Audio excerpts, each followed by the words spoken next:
Alapjáraton a gép működtetéséhez szükséges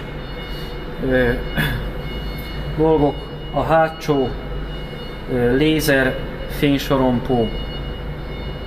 Ennek a kettőnek látniuk kell egymást. A kettő közé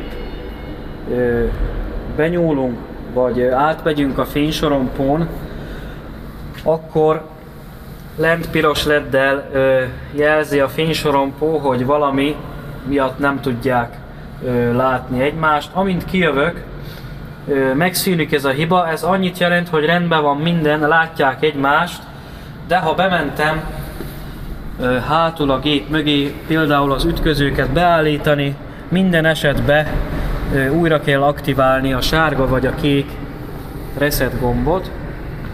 A két benyúlás védelemnek, ha szembeállunk a géppel, bal oldalon látjuk az adó benyúlás védelmet, jobb oldalon pedig a vevő védelmet. A vezérlésen a legelső villanő kapcsolóval Akasz Adjust néven fut. Onra kell kapcsolni ahhoz, hogy be tudjuk állítani a felső szerszámhoz a benyúlás védelmet.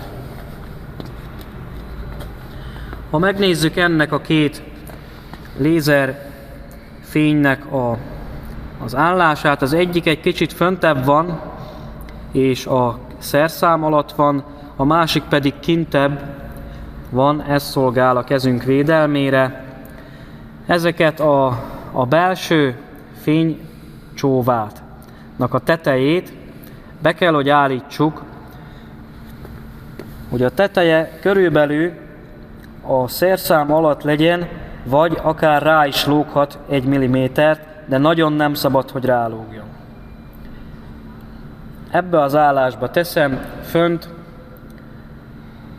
mechanikusan meglazítom az ütközőt, ellenőrzöm magamat, és rögzítem mechanikusan. A szerszám cseréhez van egy gyors ütköztetés, amikor fölütköztetjük a benyúlásvédelmet, ha ezt utána kiakasztjuk és vissza leengedjük, ugyanabba az állásba kerül, amit utoljára beállítottunk rajta. Ha az adót beállítottuk, akkor másodjára következik a vevő. Átmegyünk a másik oldalra.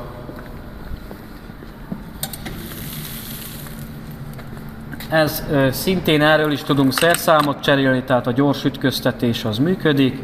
Ha vissza le szeretném engedni, kiakasztom, és vissza leengedem.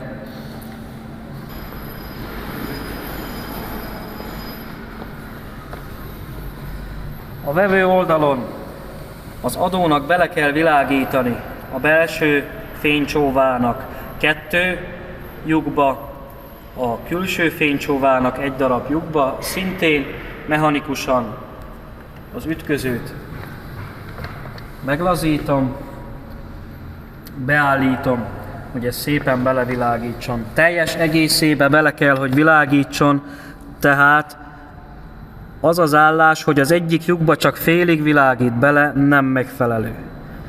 Teljesen igyekezni kell középre állítani, és így már szépen körbeöleli ezt a két karikát is, és ezt az egyet is körbeöleli a fénycsóva.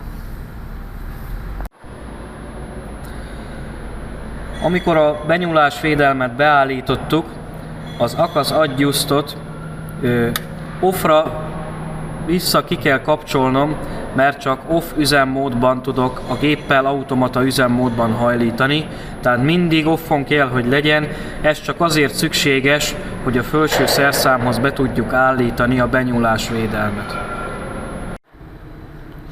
A két oldalajtónak mindig csukott állapotban kell, hogy legyen, akár indítom a gépet, akár dolgozok a géppel, ezeknek mindig csukva kell, hogy legyen.